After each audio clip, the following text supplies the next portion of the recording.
পড়বো sentence. Sentence 5 প্রকার: assertive, interrogative, imperative, operative, exclamatory.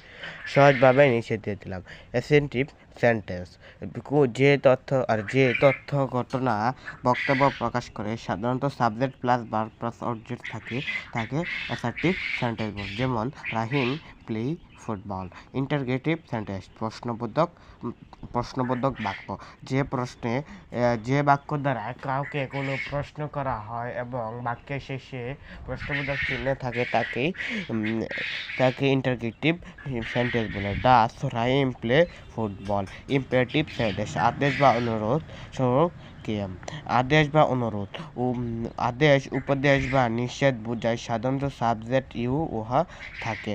Open the door. যে sentence দ্বারা কোনো আদেশ বা অনুজ্ঞা বোঝায় তাকে ইম্পারেটিভ সেন্টেন্স বলে। অপারেটিভ সেন্টেন্স ইচ্ছা, প্রার্থনা, আশীর্বাদ ও বিশ্বাস। আপনি কোনো মনের ইচ্ছা বা প্রার্থনা বা মানুষকে আশীর্বাদ বা দোয়া করা বা অভিশাপ দেওয়া যেভাবে এটাই অপারেটিভ সেন্টেন্স। যেমন may you be happy.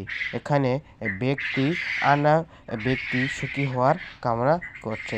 Exclamatory sentence বিস্ময়ক, আনন্দ, দুঃখ, বিস্ময়, আবেগ ইত্যাদি প্রকাশ করে। শেষে সাধারণত আশ্চর্যবোধক চিহ্ন থাকে, এগুলোকে এক্সক্লেমেটরি চিহ্ন বলে। What a beautiful flower. এখানে ফুলটি এই সৌন্দর্য দেখে আনন্দ হয়েছে। আর এগুলো মনে রাখা সহজ। সবাই ALL আর AIIOE। আমি আবারও বলছি, এটা মনে রাখা সহজ। সবাই